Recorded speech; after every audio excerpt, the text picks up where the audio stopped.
बारीकी से समझनी शायद आवश्यकता नहीं होती जितनी बारीकी से समझ बननी चाहिए। जब हम इस तरह के कॉम्पिटिटिव एग्जामिनेशन में जाते हैं, बहुत सारे बड़े ग्रुप में कम्पीट करते हैं, अच्छी बात है, पर हम दैनिक जीवन में भी ये नहीं कर रहे होते हैं। एक प्रश्न आप लोगों से है और सभी से ही है। आपको जो मैं प्रश्न पूछ रहा हूँ, मेरा विषय गणित है, इसमें हम ज्यादातर गणित के प्रश्न होते हैं, लेकिन वो है पूरी शिक्षा व्यवस्था पर। आप मेरे व्याख्यान जिन्होंने पहले सुने उनको ये एग्जाम्पल भी पता है और मैं चाहूंगा कि वो आंसर ना दे, बाकी सब उसका आंसर जरूर दें। आप किसी शॉप पर जाते हैं और दुकानदार आपसे कहता है कि जो कुछ भी आप खरीदोगे मैं आपको 20% छूट डिस्काउंट दूंगा, लेकिन उस पर मैं 10% टैक्स भी चार्ज करूंगा जो गवर्नमेंट को जाएगा। सो 20% डिस्काउंट एंड 10% टैक्स। चॉइस आपकी है कि आप पहले क्या चूज करना चाहोगे। आप मेरे प्रिय ग्राहक हो, ये आपको छूट है कि आप पहले क्या चूज करो। अगर आप वहां ग्राहक हैं तो आप क्या पहले चुनोगे, डिस्काउंट या टैक्स, और क्यों? ये वो गणित है जो कक्षा 8 तक सबने पढ़ा। कक्षा 10 तक का गणित कंपल्सरी इसीलिए किया गया कि इतना गणित तो सबको आना चाहिए जीवन के लिए, और मुझे ये निर्णय लेना होता है, लेते हैं।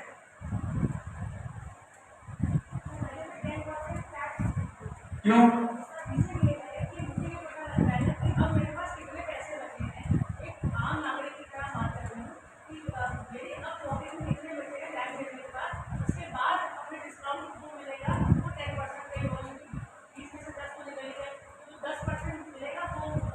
निकलेगा नहीं, पूरे पर ही देना है आपको।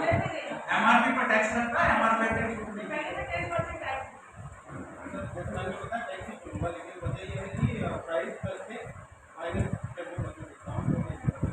ज्यादा हो जाएगा, डिस्काउंट ज्यादा हो जाएगा।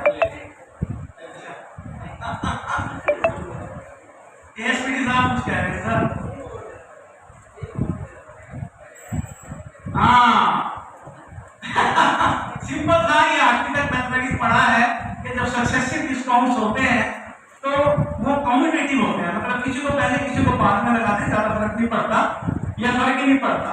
जो लोग नहीं समझ पाए हैं उनके लिए थोड़ा जल्दी में बता देता हूँ। अगर आप पहले डिस्काउंट देते हो, 100 रुपए की चीज है, 20% डिस्काउंट है, 80 रुपए बन जाएंगे। 80 रुपए पर 10% टैक्स लगेगा, 8 रुपए टोटल अमाउंट जो आपको पे करना पड़ेगा 88 रुपए होगा, 88 रुपीज। आप उल्टा उल्टा करते हैं, 100 रुपए है, 10% टैक्स लगेगा 110, 20% डिस्काउंट 22 रुपीज, 110 में से 22 हटा दोगे तो फिर 88 रुपए देने पड़ेंगे। सो आपको उतना ही अमाउंट देना पड़ेगा। इतनी सारी कैलकुलेशन की जरूरत नहीं थी अगर मैंने 8वीं का गणित लिख के पढ़ा होता। हमने वो गणित पढ़ा सिर्फ किताब के अंत में, उस चैप्टर के अंत में दिए हुए कुछ प्रश्नों को हल करने के लिए। ये सोचा ही नहीं कि जिंदगी में उपयोग करना है। जब दुकानदार मुझे कहेगा by one get one free तो कितना डिस्काउंट होगा, और दूसरा दुकानदार कहता है कि 50% डिस्काउंट होगा, तो मुझे चूज करना है कौन सी दुकान में जाऊं। सेल वाली दुकान में जाऊं जो by one get one free देता है, या 50% डिस्काउंट वाली में जाऊं। लेकिन हमने तो वो गणित कभी इस्तेमाल ही नहीं किया ना। अच्छा, अब भी अगर आपको ये तो पता लग गया कि आप चाहे पहले डिस्काउंट चूज करें या पहले टैक्स चूज करें, आपकी पॉकेट से सेम अमाउंट जाएगा। फिर भी अगर आपको चॉइस दी जाती है तो आप क्या चूज करोगे? नहीं, मैं तो अभी वो 20 और 10 से आगे नहीं। अगर आपने टैक्स और डिस्काउंट में से कुछ चूज करना है तो पहले क्या चूज करोगे, डिस्काउंट या टैक्स, एंड व्हाई? हाँ, अब देखते हैं। आपकी जेब से तो सेम पैसा जा रहा है, दो मर्जी चूज कर दो। लेकिन अगर आप पहले टैक्स चूज करते हो तो कितने रुपए टैक्स जाएगा? 10 रुपए, 100 पर। किसको जाएगा? डिस्काउंट के बाद अगर टैक्स चूज करते हो तो 8 रुपए। किसको जाएगा? गवर्नमेंट को 2 रुपए का नुकसान, 2 रुपए का फायदा किसको? दुकानदार को। आप किसके फेवर में सोचोगे, दुकानदार के या गवर्नमेंट के? तो आपने वो नहीं सोचा। आप तो बोलते हैं फर्क नहीं पड़ता, एक से तो उतना पैसा जा रहा है, उस पे छूट। ये सारा जीवन का गणित कब उपयोग करूंगा, कब सीखूंगा, कब सिखाया जाएगा पाठशालाओं में। तो आवश्यकता इसकी है कि हम ये समझ लें कि मेरी शिक्षा व्यवस्था सिर्फ परीक्षा पर आधारित ज्ञान दे रही है, हम आगे बहुत नहीं बढ़ पा रहे। ये नेशनल एजुकेशन पॉलिसी ने इसको बहुत बारीकी से देखा है, नो डाउट। हम अगर इसके पहले की पॉलिसी पर भी बातचीत करें तो भी इसको बहुत जोर शोर से कहा गया है, चाहे तो 68 की बुखारी कमीशन की रिपोर्ट है या 86 की पॉलिसी है और फिर उसके बाद 20 की पॉलिसी है। इन पॉलिसी में बात करने का इनके साथ निकलने वाले दूसरे जो डॉक्यूमेंट्स आते रहे हैं, जैसे नेशनल करिकुलम पेपर 2005 में जो आया था, उसमें बहुत बड़े परिवर्तन की बातचीत की गई थी, जो आप सबको पता होगा क्योंकि आप सब उस समय के, नहीं तो आप अगर नए भी आए हैं तो भी थोड़ा जानकारी होगी कि 2005 में ये सोच बनी कि बच्चा ज्ञान अर्जित नहीं करता या हम ज्ञान अर्जित नहीं करते, हम ज्ञान का निर्माण करते हैं अपने अनुभवों के आधार पर। उसमें से कुछ अनुभव हमारे पहले के होते हैं और कुछ नए अनुभव मेरी किताब, मेरा शिक्षक, मेरा वातावरण मुझे देता है और मैं नए और पुराने अनुभवों को मिलाकर ज्ञान का सृजन करता हूँ। हर व्यक्ति यही करता है, इसीलिए हर कक्षा में यदि 40 विद्यार्थी बैठे हैं, कक्षा के शुरू में भी वो प्रारंभ में भी 40 अलग अलग स्तरों पर होते हैं और कक्षा के अंत होने पर भी 40 अलग अलग स्तरों पर होते हैं, क्योंकि सबने अपने अपने ज्ञान का निर्माण सृजन अपने आधार पर किया होता है जो उसके प्रायः अनुभव रहे हैं। हम ये जरूर कह देते हैं कि कुछ बच्चे बहुत ब्रिलियंट, फास्ट, गिफ्टेड, टैलेंटेड और कुछ बच्चे स्लो लर्नर। शायद ऐसे बच्चे होते नहीं, एक कहीं गलत है। दिमाग सबको बराबर मिला है, उसका उपयोग भी मैंने किया। सिर्फ ये कि जो चीज मैं सिखाने जा रहा था कक्षा में, उसके सीखने के लिए किसी बच्चे के पास उससे पहले वाले बहुत अच्छे अनुभव है, किसी बच्चे के पास उतने अनुभव नहीं है, कम है। ऑब्वियसली वो कम अनुभवों के साथ जब इस ज्ञान को, इस अनुभव को मिलाएगा तो थोड़ा ज्ञान का जो उसका सृजन होगा वो या तो कम रहेगा दूसरे बच्चों से। मुझे लगने लगता है कि ये बच्चा स्लो लर्नर है। हम जो टैगिंग कर देते हैं गलत है। शायद हमें उन अनुभवों को एनरिच करने की आवश्यकता नहीं, हमें सभी बच्चों के साथ इस तरह से काम करने की आवश्यकता है कि वो अपने अनुभवों को इतना एनरिच बना लें कि जो भी सिखाया जाए उसके साथ मिलाकर अपने ज्ञान का निर्माण कर सके। तो ये 2005 में बहुत जोर शोर से इसको कहा गया था और अगर आपको याद हो, इसे कहा गया था कंस्ट्रक्टिविस्ट अप्रोच, ज्ञान के सृजन का निर्माण की अप्रोच होती है वो। इससे पहले हम बिहेवियरिस्टिक अप्रोच पर कार्य कर रहे थे। बिहेवियरिस्टिक का मतलब था कि ये दिमाग है, इसमें कुछ इनपुट दिया जाता है और ये कुछ आउटपुट दिखाता है जो मेरे बिहेवियर का चेंज होता है, जिसे हम लर्निंग कहते हैं। लेकिन ये बिहेवियर का चेंज रट्टे से भी आता है। मुझे बार बार किसी ने कहा 95 होता है, मैंने रट लिया और जब किसी ने पूछा मैंने उसको उगल दिया। समझ नहीं है मुझे क्यों होता है, मुझे नहीं पता। हाँ होता है, मेरी किताब में पढ़ा है, मेरे अध्यापक ने मुझे बताया है, मेरे साथी ने मुझे बताया है कि 95 होता है। मुझे उसकी समझ नहीं है कैसे क्यों होता है, तो मुझे क्यों होता है, मेरे दोस्त ने बताया। और ये हम बहुत कुछ कर रहे हैं। अगर हम आज बातचीत करें मेरे दैनिक जीवन में भी हमने कितनी सारी ऐसी सुपरस्टिशंस बनाकर रखी हुई हैं। ये ना थर्सडे को, सैटरडे को, ट्यूसडे को ये कार्य नहीं करना, ये विशेष कार्य नहीं करना। क्यों नहीं करना? मेरी माँ ने, मेरे फादर ने, मेरी सोसाइटी ने, मेरे सिस्टम ने मुझे बताया। उसको किसने बताया? उनकी सोसाइटी ने, उनकी और किसने? उसकी मेरी मदर को किसने सिखाया? उनकी मदर ने। उनको किसने सिखाया? उनकी मदर ने। ये तो बेवकूफी, मदर से मदर क्या ट्रांसफर हो रही है? कोई लॉजिक लगाना नहीं चाह रहा है। क्यों? कोशिश तो करें, सीखना सिखाना कि चलेगा अगर हम उसी चीज को आगे करते जा रहे हैं। मैं ये नहीं कह रहा हूं कि वो चीजें गलत हैं, गलत नहीं है, लेकिन मुझे अपने आप को संतुष्ट करके मानना चाहिए, ना कि इसलिए कि दूसरे कह रहे हैं इसलिए मैं मान। मेरी पूरी शिक्षा व्यवस्था बच्चे को इसके लिए तैयार करनी चाहिए जो नहीं करती है। हम क्रिटिकल बनाते ही नहीं है बच्चे, हम वो सोचने वाला बनाते ही नहीं जो क्वेश्चन करे। अगर वो क्वेश्चन नहीं करेगा तो चीजों को अब जब जरूरत पड़ेगी तो शायद कभी वो मैंने तो सीखना तब शुरू किया, मैंने मैथमेटिक्स में पीएचडी की, मैथमेटिक्स बड़ा अच्छा सब्जेक्ट था, स्कूल से ही अराउंड 100% होता था। तो वो मैं बहुत ज्यादा ना अपने दिमाग को, ना अपने अध्यापक को, ना किताब को, किसी को बहुत ज्यादा उसका वो नहीं देता, बस इतना था मैं हार्ड वर्क करता। मेरे समय में तो ये होता था कि किताब में दिए हुए जितने 10, 15, 20 किसी एक टॉपिक से रिपीट प्रश्न थे, सबके सब 10 बार कर लिए और उन्हीं में से एग्जाम में पूछना था, वही पूछ लिया, 100% मार्क्स आ गए। तो मेरी कोई बड़ी अच्छी समझ नहीं थी, समझना मैंने पीएचडी भी करी, समझ मुझे तब आने लगा जब मैंने पढ़ाना शुरू किया या मैंने शिक्षकों से बातचीत शुरू, मैंने तब सीखा कि मुझे नहीं आता नहीं और मुझे आज भी गणित नहीं आता।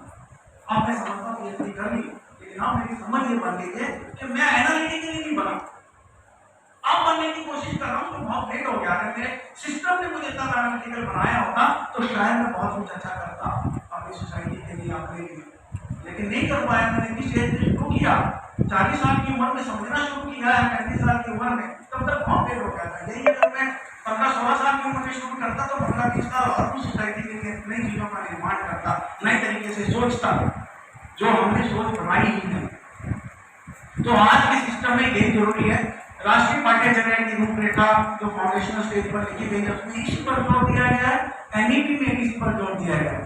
Thank you very much.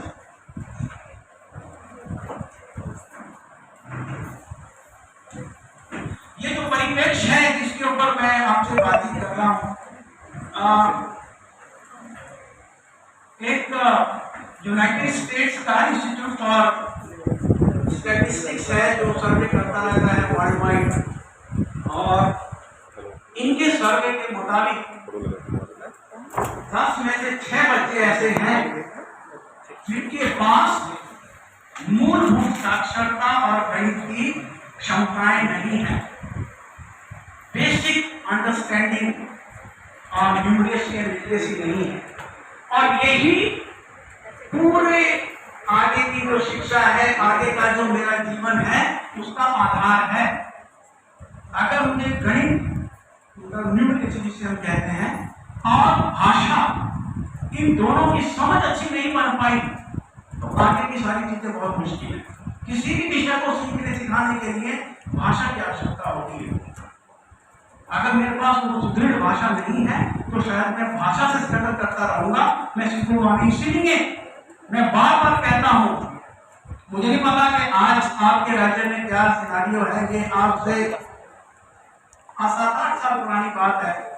आपके राज्य में एक मुहिम चली कि क्योंकि सारे देश के बच्चे अंग्रेजी भाषा में आगे बढ़ते हैं, इसलिए हमें अंग्रेजी माध्यम वाले विद्यालय बनाने चाहिए, हमारे बच्चे भी अंग्रेजी माध्यम के विद्यालयों में पढ़े। और एक प्रस्ताव पीएपी में रखा गया, आज से 8-10 साल पुरानी बात है। मैं था उत्तर प्रदेश की तरफ से कहा था कि हम इस साल 100 स्कूलों में एक्सपेरिमेंट करना चाहते हैं, हम 100 स्कूल्स को इंग्लिश मीडियम स्कूल्स बनाना चाहते हैं। तो मेरा तो सिंपली मुझसे जब सेक्रेटरी ने पूछा, मैं वाइसर के एक्सपेरिमेंट कर रहा था, तो मैंने सिंपली ये कहा था कि मैं बच्चे की सोचने की, समझने की क्षमताओं के ऊपर बहुत बड़ा रोक लगा दूंगा अगर मैं अंग्रेजी माध्यम स्कूलों की बात करता हूँ। मेरा बच्चा तो हिंदी में ही काम कर पा रहा है, वो डबल स्ट्रगल करेगा, विषय तो समझ आएगा नहीं, अंग्रेजी की समझ नहीं आएगी। तो वो तो प्रस्ताव कहीं खारिज हो गया था, पर आज भी बहुत सारे राज्य ऐसा कर रहे हैं। एक बच्चा जिसकी मातृभाषा हिंदी नहीं है, मैं आपकी आपको जिसकी मातृभाषा अंग्रेजी नहीं है, अगर आप उससे अंग्रेजी माध्यम में बातचीत करना चाहोगे और उसको गणित, सामाजिक विज्ञान, उसका वातावरण, इसको अंग्रेजी माध्यम पढ़ाओगे तो बड़ी गड़बड़ होगी। अंग्रेजी एक भाषा के रूप में पढ़ाना तो जरूरी है, पहले पढ़ा लो। हर बच्चे में ये क्षमता होती है तो वो एक साथ बहुत सारी भाषाएं सीख सकता है। कल दिन के बारे में इसका बातचीत की होगी। हर बच्चा बहुत सारी भाषाएं एक साथ सीख सकता है, उसकी मातृभाषा है, उसके राज्य की भाषा है, उसके देश की भाषा है, अंग्रेजी है, फ्रेंच है, कोई और भी दूसरी भाषा है, एक वातावरण का निर्माण करो और उसमें सिखा दो। मेरा ही बच्चा, मैं जिस दिन यहाँ से रशिया चला जाऊँ और मेरा बच्चा वहाँ पैदा हो, या 4-5 साल के बच्चे को लेकर वहाँ चला जाऊँ, 3 साल में रशियन सीख लेगा, 2 साल के कुछ महीनों में बोल जाती, कोई सिखाएगा नहीं, वो वातावरण सिखा देगा। मैं वहाँ सीख लूंगा कुछ सालों में, लेकिन हम सिखाना चाहते हैं। अगर मैं अंग्रेजी भाषा की भी बात करूँ तो मुझे वातावरण का निर्माण करना चाहिए कक्षा में, जहाँ अंग्रेजी में धीरे धीरे बातचीत हो, हम अपनी बात को अंग्रेजी में कहने की कोशिश करें। मैं आज भी कोशिश ही कर रहा हूँ। 11वीं से शुरू किया था, हमारे दिनों में 11वीं में कॉलेज में आ जाते थे, प्लस 2 नहीं था, तब से इंग्लिश मीडियम में पढ़ना शुरू किया है। लेकिन अंग्रेजी बोलने की क्षमताएं तो अभी भी शायद उतनी अच्छी नहीं है। क्यों नहीं है? क्योंकि वातावरण नहीं है। जब वातावरण मिलता है तो मैं जरूर सीखता। तो मुझे आज ए फॉर एप्पल से नहीं अंग्रेजी पढ़ा सीख सकते, कभी नहीं सीख सकते। मैंने सीखी इसलिए नहीं मैं समझ पाया।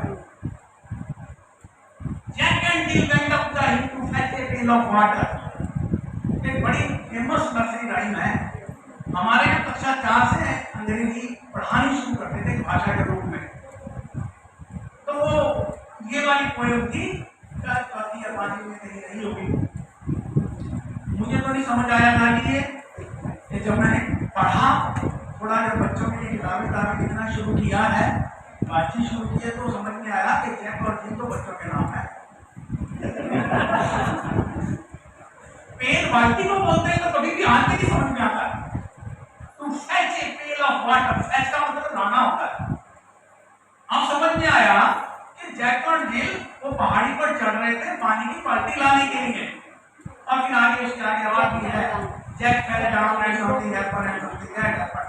पर ये तो कभी समझ ही नहीं आया ना, रट्टा लगवा दिया मुझे। मैंने बड़े मजे से सबको प्राइड में महसूस हुआ, माँ बाप को भी, अध्यापकों को भी। सुना बच्चा, देखो जी तो नर्सरी राइम आती है, सुनाओ। और हिल के या गा के और सामने प्रोजेक्शन के साथ मैंने बोलना शुरू कर दिया। सबको बड़ा अच्छा लगा, ताली भी बज गई, लेकिन समझ कितना आया। आज जरूरत है हम समझ की बात करें। ये जो यूएसआई की रिपोर्ट है, बड़ा क्लियरली बोल रही है कि वर्ल्ड वाइड बहुत अच्छा नहीं है। हम ओवरऑल बात करके फाइव फ्यू कंट्रीज, इसमें फिनलैंड जैसी, फिनलैंड है, नॉर्वे है, या आयरलैंड है, ये कंट्री यूनाइटेड स्टेट्स में और इंग्लैंड में भी थोड़ा बहुत है, इंग्लैंड में उतना ज़्यादा नहीं है, बट इन कंट्रीज में थोड़ा बेटर सिचुएशन है in comparison to other countries of the world. Asian countries में बहुत बुरा हालत है। आप देख रहे हैं दक्षिण एशिया और मध्य एशिया में 81% बच्चे ऐसे हैं जिनको बेसिक नहीं समझ है बुनियादी स्तर पर भाषा और गणित की, गणित मतलब न्यूमरेसी की, संख्या प्रणाली। ये बहुत खराब सिचुएशन है हमारे देश में भी, लेकिन हमने कभी इसको बहुत देर से अभी समझा। विदेशों में इसको कई साल पहले समझ लिया कि अगर ये बुनियाद बहुत अच्छी हो जाएगी, अगर ये फाउंडेशन स्ट्रॉन्ग हो जाएगी, तो हम आगे की शिक्षा को, आगे की जो वजन है, जो स्ट्रेस है सीखने का, उसको कम कर सकेंगे। और इसीलिए नेशनल एजुकेशन पॉलिसी 2020 ने इसको बड़े जोर शोर से कहा कि हमें 3 साल की उम्र से आगे ये सिस्टमैटिक रूप से शुरू कर देना चाहिए। बच्चे के जो सीखना है उसको ये नहीं कह सकते कि वो 3 साल की उम्र से शुरू होता है। सीखना तो 0 एज से शुरू हो जाता है। And what is age 0? जिस दिन बच्चा जन्म लेता है या जिस दिन बच्चा माँ के गर्भ में कंसीव होता है, जिसमें गर्भ में जाता है, उस दिन से सीखना शुरू कर देता है। घर में जब जन्म हो जाता है तो बहुत सारी चीजें सीखता है, अपने वातावरण से सीखता है, माँ बाप से सीखता है, अपने आप ऑब्जर्व करके देख के सीखता है, बहुत सारी चीजें बच्चा सीख रहा होता है। लेकिन भाषाएं भी बहुत सारी सीखता है। माँ पंजाबी है, फादर मराठी है, दोनों बातचीत करते हैं, एक कॉमन भाषा दोनों की बन रही होगी शायद, इसलिए सुबह शादी हो गई। नहीं बनी कॉमन भाषा तो भी दिमाग को मिल गए होंगे। बच्चा दोनों भाषाएं देख रहा है, बच्चे के दोनों तरफ के ग्रैंड पेरेंट्स और रिलेटिव्स आते हैं, मदर की साइड के भी और फादर के भी, वो आपस में अपनी भाषाओं में बातचीत करते हैं, बच्चा उसको भी ऑब्जर्व करता है और अल्टीमेटली 2-3 साल की उम्र होने तक दोनों भाषाएं सीख रहा होता है। एटलीस्ट कंप्रेशन कम्युनिकेशन दोनों भाषाओं में सीख लेता है। कोई ऐसा सिस्टमेटिक सिखाया नहीं उसको, लेकिन वातावरण में सिखा दिया जो मैं कह रहा था। वातावरण का निर्माण करें तो हम सब कुछ सीख सकते हैं। तो वही बच्चे ने भी सीखा। 3 साल की उम्र से ये रिसर्च ऐसा कहती है कि 3 साल की उम्र से हमें सिस्टमेटिकली एजुकेशन के ऊपर काम शुरू कर देना चाहिए। बहुत सारा प्रेशर देकर नहीं, वो पेडागोजिकल प्रोसेसिंग की तो हम बातचीत करेंगे कैसे करना चाहिए शुरू, लेकिन काम शुरू कर देना चाहिए। तब से सिस्टमेटिक लर्निंग जो है वो शुरू हो सकती है, हम कर सकते हैं। इसीलिए विदेशों में 3 साल की उम्र से लेकर और 7 साल की उम्र तक या 8 साल की उम्र तक के एक ग्रुप का निर्माण किया। इस ग्रुप को उन्होंने प्री स्कूल बोला, प्री स्कूल कहते थे, अब नाम बहुत सारे ECCE भी कहते हैं, अर्ली चाइल्डहुड एजुकेशन भी हमारे देश में बोला, लेकिन हमने 6 साल की उम्र और 7 साल की उम्र को उससे बाहर निकाल दिया। कक्षा 1 को हमने प्राइमरी में डाला और उससे पहले का नर्सरी स्कूल बनाया। हमारे यहाँ चल रहा था, 2 आइसोलेशन में चल रहे थे, लेकिन एक तो ये सोच NEP की जो तो विश्व स्तर पर यही थी, इंटरनेशनली यही सोच चल रही थी कि हमें एक कंबाइंड ग्रुप की बात करनी चाहिए, जिसको फाउंडेशनल स्टेज बोलते हैं, 7 साल की उम्र तक। प्रश्न ये आता है कि why cost is wanted to have been added into preschool age foundational stage. Why? क्या ऐसा 7 साल की उम्र तक होता है जिसको ये कहा जाता है कि उसको प्री स्कूल का पार्ट बनाना चाहिए, ना कि प्राइमरी स्कूल का पार्ट बनाना चाहिए? क्यों? ऐसा क्या है उस उम्र तक?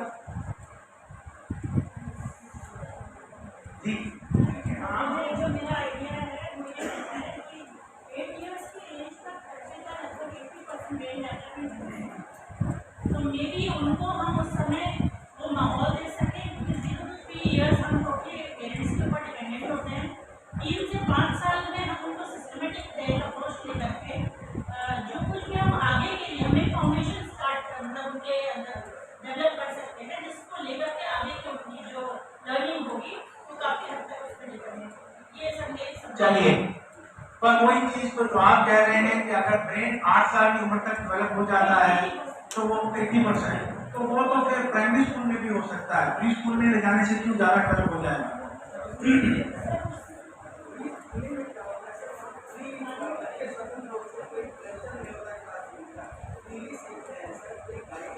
ऐसा किसने बताया आपको? आपको कैसे बताया?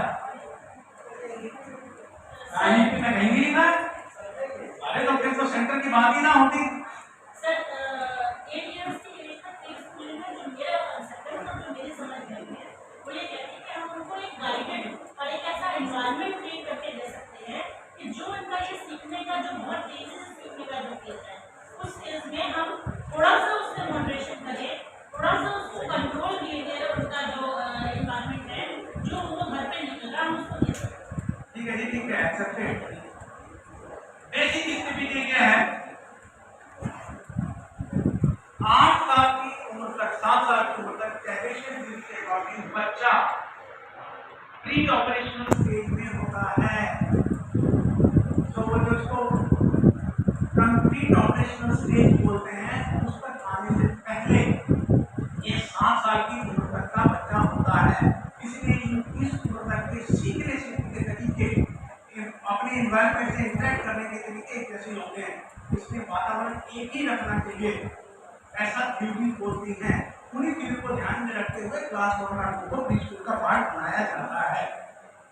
यही बात NEP ने भी बड़े जोर शोर से कही। अब हमने इंटीग्रेटेड स्कूल की बात होनी शुरू की।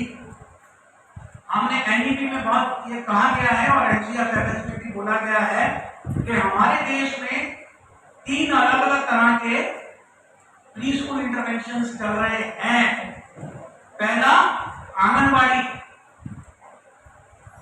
जो नाम ECC का है लेकिन वहां एजुकेशन पार्ट को उतना महत्व नहीं दिया जा रहा है जितना केयर पार्ट को दिया जाता है। बच्चे की हेल्थ, बच्चे की न्यूट्रिशन, बच्चे की फिजिकल डेवलपमेंट के ऊपर बहुत काम होता है, लेकिन कोग्निटिव डेवलपमेंट पर ज्यादा काम नहीं करते। अगर वहाँ की भाषा गणित को सिखाने के लिए सिस्टमेटिक तरीके से काम होता, वैसे गेम्स, वैसा प्ले, वैसा वातावरण बच्चे के साथ होता तो वो ठीक था, लेकिन वहाँ नहीं होता है। ज्यादा जोर आ गया है केयर पार्ट पर। दूसरा जो है वो स्टैंड अलोन नर्सरी स्कूल से जो ज्यादातर प्राइवेट सेक्टर में चलते हैं, नर्सरी स्कूल, केजी स्कूल, बहुत सारे और ये सारे के सारे 3 साल का 2 साल का प्री स्कूल की एजुकेशन दे रहे होते हैं।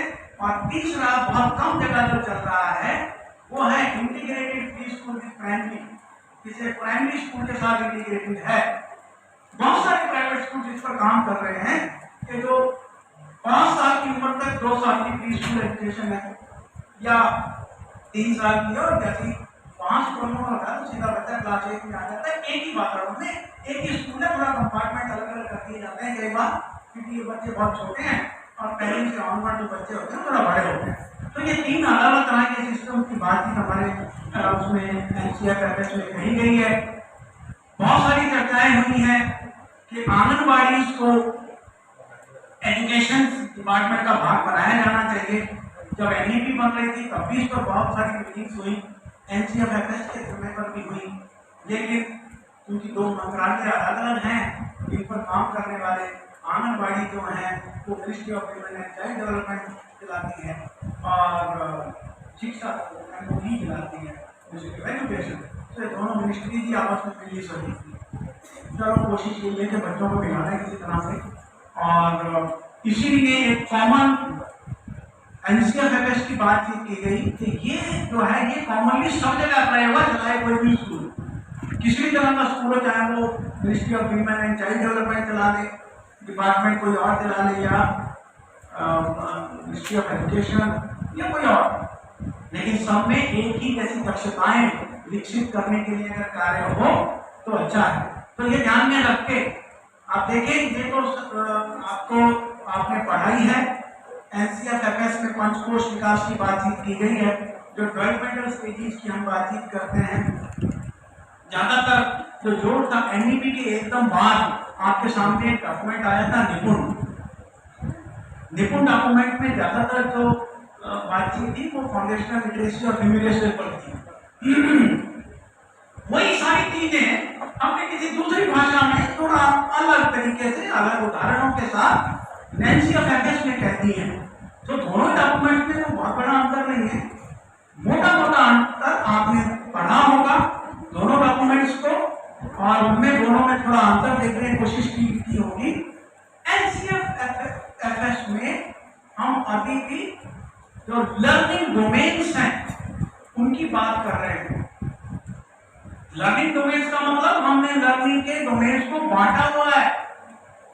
हमने कह दिया साइकोमोटर डोमेन है, ये कोग्निटिव डोमेन है, ये इमोशनल सोशियो इमोशनल डोमेन होता है, ये होता है। हमने इस तरह के डोमेन्स में बांटा, जबकि निपुण में पूरी एजुकेशन को जो बच्चे के साथ डेवलपमेंट हो रही थी उसको गोल्स में बांटा था, 3 गोल्स।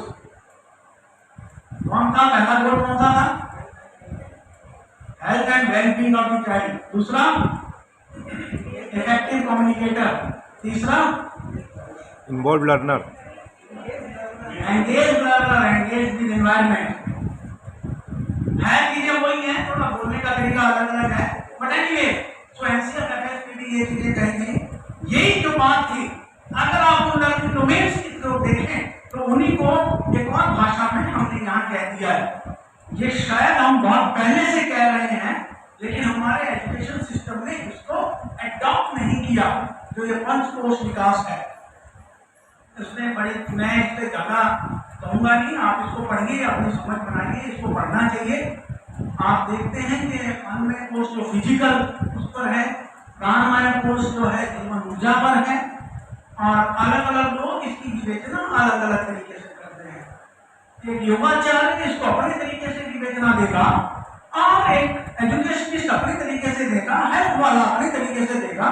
सबकी अपनी अपनी विवेचना है, अपना अपना एक्सप्लेनेशन है। आप इसको अपने तरीके से एक्सप्लेन करके देखिए कि मनोमय कोश मेरे मन में क्या चल रहा है, मन की परतों को कैसे खोलता है, हम उसके ऊपर काम करें, एजुकेशन में उसको देखा जाए। विज्ञानमय कोश और आनंदमय कोश। राष्ट्रीय शिक्षा नीति ने जो रखे वो इन्हीं सारे ऑब्जेक्टिव्स को ध्यान में रखकर ये रखे। देखिए एक तो ये इसकी फोटो लेने की जरूरत नहीं है जी, छोड़ो, ये सब आपका ही है, ये मैं पीपीटी नहीं छोड़ के जाऊंगा, आप रखिए, ये पीपीटी यहाँ रखिए, आप सब लोग शेयर कर लीजिए।